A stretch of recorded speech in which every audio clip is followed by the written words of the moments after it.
Very good morning అండి. అందరికీ శ్రావణ మంగళవారం శుభాకాంక్షలు.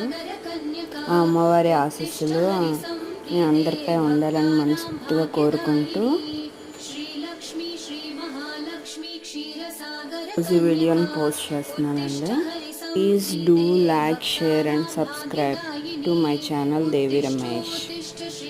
వీడియోస్ అన్నీ మీకు నచ్చినట్లయితే తప్పకుండా వాటిని ట్రై చేయండి. ఎలా వచ్చిందో కామెంట్ కూడా చేయండి. उत्तिष्ठ करुणा पूर्णे लोकानां शुभदायिनी श्रीपद्ममध्यवसिते वरपद्मनेत्रे श्रीपद्महस्तचिरपूजितपद्मपादे श्रीपद्मजातजननी शुभपद्मवक्त्रे श्रीलक्ष्मीभक्तवरदे तव सुप्रभातम्।